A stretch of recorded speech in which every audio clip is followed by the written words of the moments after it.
શ્રીમદ ભગવદ્ ગીતાના 101 અમૂલ્ય શબ્દો શ્રી કૃષ્ણએ કહ્યું, હે અર્જુન, તે અકાળે તને આ ભ્રમ કેમ થયો? કારણ કે તે ન તો શ્રેષ્ઠ પુરુષો દ્વારા ચલાવવામાં આવે છે, ન તો સ્વર્ગનો દાતા હોય છે અને ન તો કાર્ય કરે છે.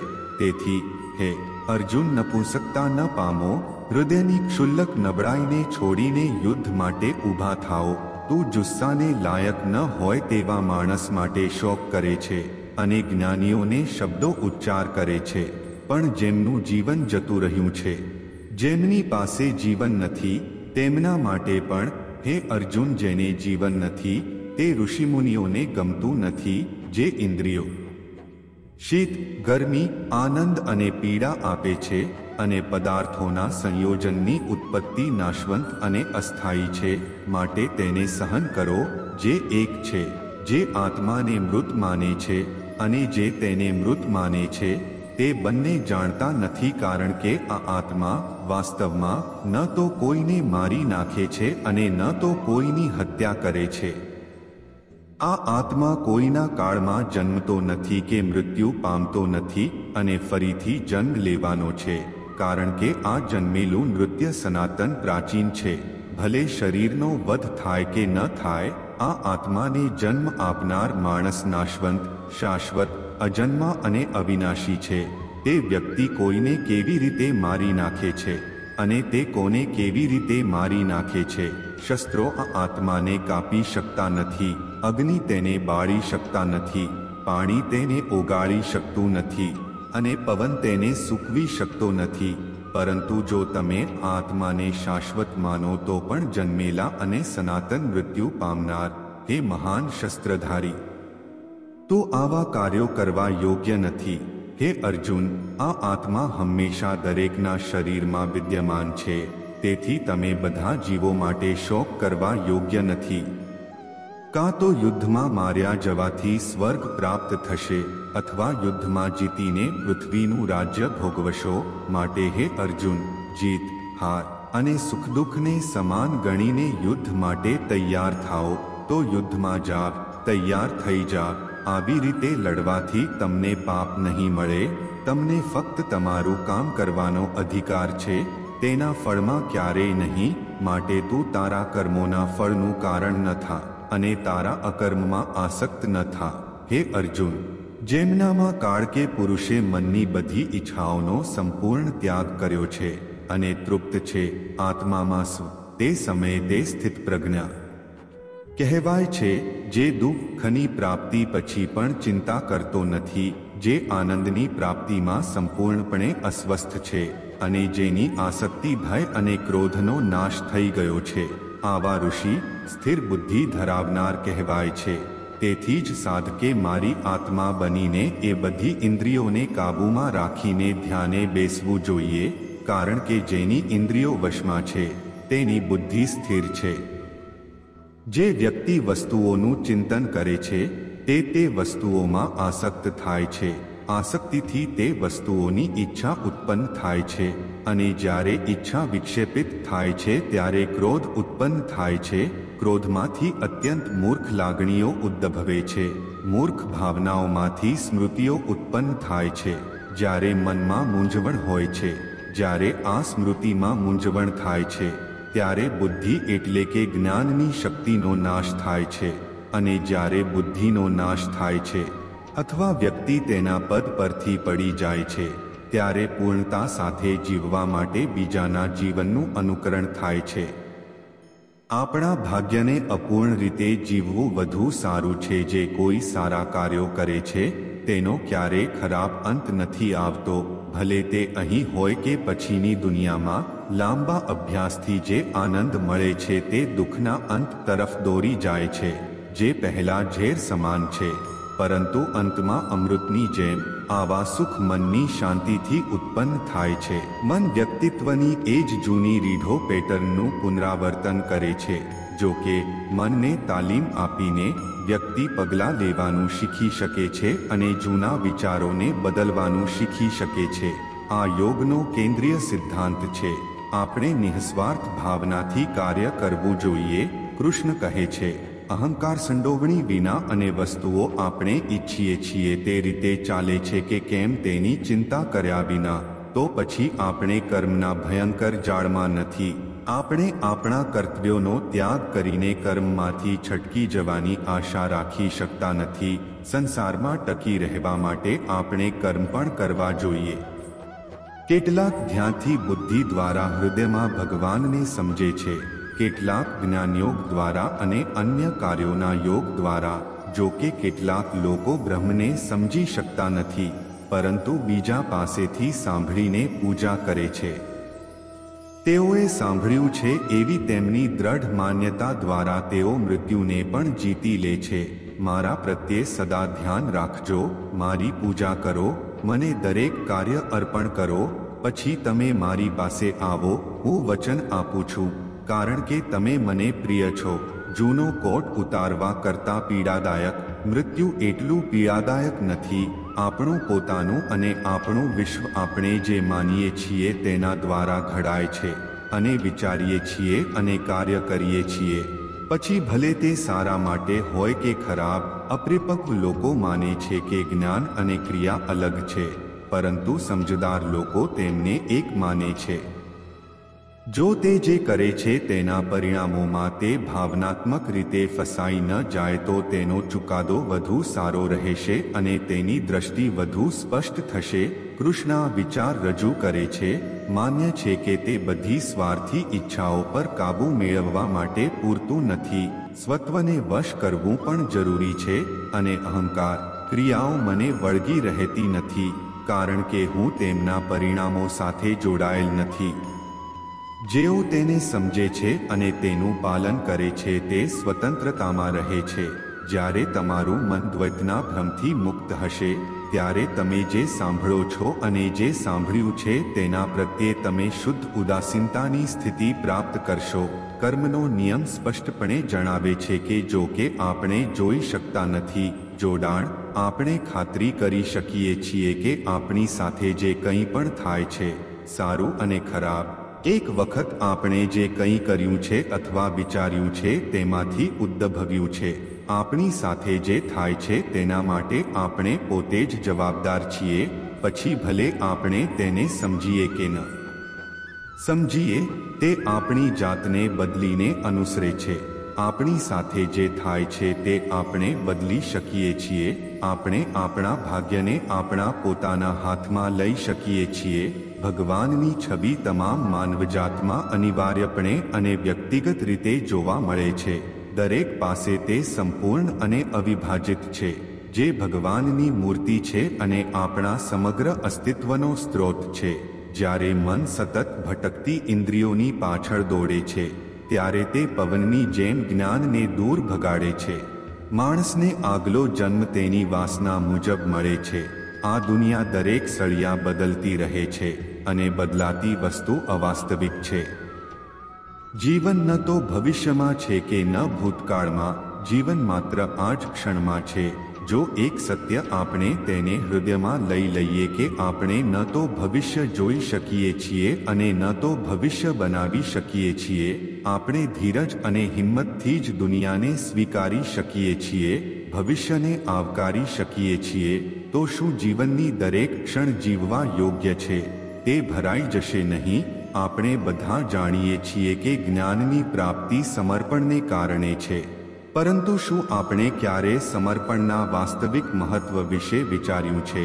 માનવ મન હંમેશા જ્ઞાન પ્રાપ્તિમાં વિવિધ અવરોધો ઊભી કરે છે. ક્યારેક બીજા વિદ્યાર્થીઓની ઈર્ષ્યા થાય છે, ક્યારેક શીખવવામાં આવેલા પાઠ પર શંકા થાય છે, અને ક્યારેક શિક્ષક દ્વારા આપવામાં આવેલી સજાથી મન ગર્વથી ભરાઈ જાય છે. અને આવા ઘણા વિચારો મનમાં ભટકાય છે અને તેના કારણે આપણે જ્ઞાન મેળવી શકતા નથી. હા, મનની યોગ્ય સ્થિતિ માત્ર સમર્પણથી જ સર્જાય છે. સમર્પણ માણસના અહંકારને નષ્ટ કરે છે. જ્યારે બે વ્યક્તિ નજીક આવે છે, ત્યારે તેઓ ચોક્કસપણે એકબીજા માટે સીમાઓ અને મર્યાદાઓ બનાવવાનો પ્રયાસ કરે છે. જો આપણે બધા સંબંધોને ધ્યાનમાં લઈશું તો આપણે જોશું કે બધા સંબંધોનો આધાર સીમાઓ છે. જે કોઈ આધ્યાત્મિક પ્રાપ્તિના અદ્યતન તબક્કા માટે તેના નિશ્ચયમાં અડગ છે અને દુઃખ અને આનંદના આક્રમણને સમાન રીતે સહન કરી શકે છે, તે ચોક્કસપણે મુક્તિને લાયક વ્યક્તિ છે. ભગવાનની શાંતિ તેની સાથે રહેશે, જેના મનમાં સંવાદિતા છે. આત્મા જે કામના અને ક્રોધથી મુક્ત છે, જે પોતાના આત્માને જાણે છે. નરકના 3 કારણો કામના, ક્રોધ અને લોભ. તમારી બધી ક્રિયાઓ ભગવાનમાં કેન્દ્રિત મનથી કરો. આસક્તિનો ત્યાગ કરો અને સફળતા અને નિષ્ફળતાને સમાન રીતે જુઓ. આધ્યાત્મિકતાનો અર્થ છે સમતા, જેણે દ્વેષ છોડી દીધો છે, જે બધા જીવો સાથે દયા અને કરુણાથી વર્તે છે, જે હંમેશા શાંત છે, પીડા અથવા આનંદથી પ્રભાવિત નથી, હું અને મારુંથી મુક્ત, સ્વનિયંત્રિત, મક્કમ અને ધીરજ ધરાવનાર. તેનું આખું મન મારા પર કેન્દ્રિત હતું. આ તે માણસ છે જેને હું સૌથી વધુ પ્રેમ કરું છું, તે માણસ જે મને દરેક વસ્તુમાં જુએ છે, જે એકતામાં સહજ છે, અનુભૂતિ કરે છે કે હું દરેક જીવમાં છું, તે જ્યાં પણ જાય છે તે મારામાં જ રહે છે. જ્યારે તે બધાને સમાન રીતે જુએ છે, પછી ભલે તે દુઃખમાં હોય કે સુખમાં, કારણ કે તેઓ પોતાના જેવા છે, તે માણસ યોગમાં સંપૂર્ણ છે. હું મૃત્યુ, વિશ્વનો નાશ કરનાર, સુખ અને સંકટની અસ્થાયી હાજરી બની જાઉં છું, અને સમય જતાં તેમના અદૃશ્ય થવા જેવું છે. શિયાળો અને ઉનાળાની ઋતુઓનો દેખાવ અને અદૃશ્ય, તે સંવેદનાથી ઉદ્ભવે છે, અને વ્યક્તિએ તેમને ખલેલ પહોંચાડ્યા વિના સહન કરવાનું શીખવું જોઈએ. કોઈના કામમાં મન લગાવવું જોઈએ, પરંતુ તેના ફળ માટે ક્યારેય લાદશો નહીં. તે સ્ત્રોત છે બધા તેજસ્વી પદાર્થોમાં પ્રકાશ. તે દ્રવ્યના અંધકારની બહાર છે અને અવ્યક્ત છે. તે જ્ઞાન છે, તે જ્ઞાનનો પદાર્થ છે અને તે જ્ઞાનનું લક્ષ્ય છે. તે દરેકના હૃદયમાં વસે છે. આપણે જે છીએ તે આપણે જોઈએ છીએ, અને આપણે જે જોઈએ છીએ તે જ છીએ. કરુણા દ્વારા માર્ગદર્શન સાથે કાળજીપૂર્વક બધા કાર્ય કરો. હું દરેક ગ્રહમાં પ્રવેશ કરું છું, અને મારી શક્તિ દ્વારા તેઓ ભ્રમણ કરે છે. હું ચંદ્ર બનીને સર્વ શાકભાજીને જીવનનો રસ પૂરો પાડું છું. મૃત્યુ સમયે હું જગતનો નાશ કરનાર છું, જે સર્વનો નાશ કરવા આવ્યો છું. તમારી ભાગીદારી વિના પણ વિરોધી રેન્કના તમામ લોકો માર્યા જશે. તે કુદરત છે જે તમામ આંદોલનનું કારણ બને છે. અહંકારથી ભ્રમિત થાય છે. મૂર્ખ એવી કલ્પનાને આશ્રય આપે છે જે કહે છે કે મેં કર્યું. ઉનાળો અને શિયાળો, આનંદ અને પીડાની લાગણી, કારણભૂત ઇન્દ્રિયોના તેમના પદાર્થો સાથેના સંપર્ક દ્વારા તેઓ આવે છે અને જાય છે. સનાતન, તમારે તેમને સ્વીકારવું જોઈએ. કુદરત દ્વારા નિર્ધારિત કર્તવ્ય નિભાવવાથી વ્યક્તિ કોઈ પાપ કરતો નથી. હું બધા જીવોના હૃદયમાં રહેલો આત્મા છું. હું જ બધા જીવોનો આદિ, મધ્ય અને અંત પણ છું. આપણે ક્યારેય વિશ્વનો સામનો કરતા નથી. આપણે જે અનુભવીએ છીએ તે છે અમારી પોતાની નર્વસ સિસ્ટમ. તમારી સંબંધિત ફરજો કરવા પર તમારું નિયંત્રણ છે, પરંતુ પરિણામ પર કોઈ નિયંત્રણ અથવા દાવો નથી. નિષ્ફળતાનો ડર, ભાવનાત્મક રીતે કામના ફળ સાથે જોડાયેલ હોવું, સફળતા માટે સૌથી મોટો અવરોધ, કારણ કે તે સ્થિરતાને સતત ખલેલ પહોંચાડીને કાર્યક્ષમતા છીનવી લે છે. સ્વાર્થી ક્રિયાઓ વિશ્વને કેદ કરે છે. વ્યક્તિગત લાભનો વિચાર કર્યા વિના નિઃસ્વાર્થપણે કાર્ય કરો. તમારી ઈચ્છાની શક્તિથી તમારી જાતને ફરીથી આકાર આપો. તમને સ્વેચ્છાથી ક્યારેય નિરાશ ન થવા દો. જ્ઞાનીઓ તેમની ચેતનાને એકીકૃત કરે છે અને આસક્તિ છોડી દે છે. ક્રિયાના ફળ. જ્યારે કોઈ વ્યક્તિ બીજાના સુખ અને દુઃખનો પ્રતિસાદ આપે છે જાણે કે તે તેના પોતાના હોય, ત્યારે તેણે આધ્યાત્મિક જોડાણની ઉચ્ચતમ સ્થિતિ પ્રાપ્ત કરી લીધી છે. ક્રિયાનું વાસ્તવિક ધ્યેય સ્વયંનું જ્ઞાન છે. જે આપણે છીએ તે શું છે, તે શું પરિણામ છે, આપણે વિચાર્યું છે. આપણે આપણા વિચારોથી બનેલા છીએ. આપણે આપણા વિચારોથી ઘડાઈએ છીએ. હું બધા જીવોના હૃદયમાં બધાના નિયંત્રક તરીકે બેઠો છું. અને તે હું છું જે સ્મૃતિ, જ્ઞાન અને પ્રમાણનો ફેકલ્ટી છું, તો પછી હું જ વેદ દ્વારા જાણવાની વસ્તુ છું. હું વેદાંતનો સ્ત્રોત અને વેદનો જાણનાર છું. એવો કોઈ સમય નહોતો જ્યારે હું ત્યાં ન હતો, ન તો તમે, ન આમાંના કોઈ રાજા, ન તો શું એવું કોઈ ભવિષ્ય છે કે જેમાં આપણે જીવીશું નહીં? કેમ કે જો સૌથી મોટા પાપીઓ તેના પૂરા આત્માથી મારી પૂજા કરે તો પણ તે તેની પ્રામાણિક ઈચ્છાને લીધે ન્યાયી ઠરશે અને તે જલ્દીથી શુદ્ધ થશે અને શાશ્વત શાંતિ પ્રાપ્ત કરશે.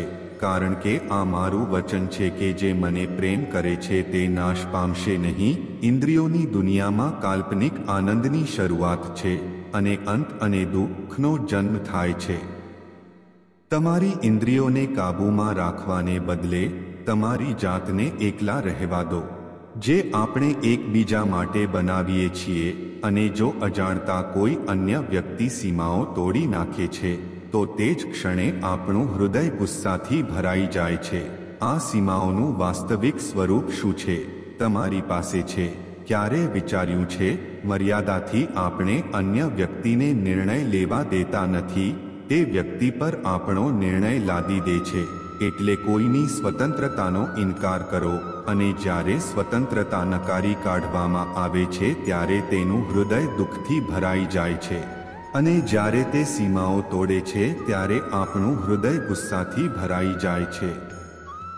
એવું નથી. અને જો એકબીજાની સ્વતંત્રતાનું સન્માન કરવામાં આવે તો કોઈ મર્યાદા કે સીમાની જરૂર નથી. એટલે કે કોઈ પણ સંબંધનો દેહ સ્વીકારવામાં આવે છે. શું આ જ રીતે સ્વતંત્રતા કોઈનો આત્મા નથી? સંબંધ, આવી ઘટના દરેકના જીવનમાં અવશ્ય આવે છે.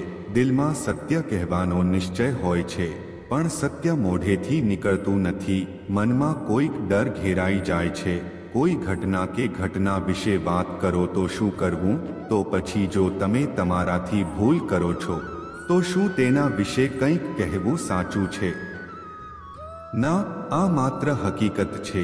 પરંતુ ક્યારેક એ હકીકત બોલતી વખતે પણ મને ડર લાગે છે. કદાચ મારા મનમાં કોઈ બીજાની લાગણીનો વિચાર આવે. આ ડર શબ્દો પણ બંધ કરી દે છે. તો આ સાચું છે. જ્યારે કોઈ હકીકત બોલે તો પણ ડરમાં હોય તો તેને સત્ય કહેવાય. હકીકતમાં સત્ય બીજું કંઈ નથી પરંતુ નિડરતા છે, અને નિર્ભય થવાનો કોઈ સમય નથી, કારણ કે નિર્ભયતા એ આત્માનો સ્વભાવ છે. હકીકતમાં તે મુશ્કેલીનો જન્મ છે, તકનો જન્મ. પોતાની જાતને બદલવા માટે, પોતાના વિચારોને ઉન્નત કરવા માટે, કોઈના આત્માને મજબૂત અને પ્રબુદ્ધ બનાવવા માટે. જે આ કેવી રીતે કરવું તે જાણે છે તેને કોઈ સમસ્યાનો સામનો કરવો પડતો નથી, પરંતુ જે તે કરી શકતો નથી તે પોતે જ એક સમસ્યા છે. ક્યારેક કોઈ ઘટના માણસના જીવનની તમામ યોજનાઓ તોડી નાખે છે, અને માણસ એ આઘાતને જ પોતાના જીવનનું કેન્દ્ર માની લે છે. શું માણસની યોજનાઓના આધારે વાયદા બાંધવામાં આવે છે? ઊંચા પહાડ પર ચડનાર પ્રથમ વ્યક્તિની જેમ નથી, તે પર્વતના તળિયે. શું તે જ યોજના તેને તે પર્વતની ટોચ પર લઈ જતી નથી? હકીકતમાં તે જેમ જેમ ચઢે છે તેની સામે નવા પડકારો આવે છે. દરેક સ્થાને તે તેની આગામી સ્થિતિ નક્કી કરે છે. તેણે તેની યોજનાઓ બદલવી પડશે. એવું ન થાય કે જૂની યોજના તેને ખાઈમાં ધકેલી દે. તે પર્વતને પોતાના માટે યોગ્ય બનાવી શકતો નથી. તે ફક્ત પોતાને પર્વત માટે યોગ્ય બનાવી શકે છે. શું જીવન સાથે પણ એવું નથી થતું? જ્યારે માણસ જીવનમાં કોઈ એક પડકારને પોતાના જીવનનું કેન્દ્ર માને છે, જીવનની ગતિને રોકી દે છે, તેથી તે પોતાના જીવનમાં સફળ થઈ શકતો નથી.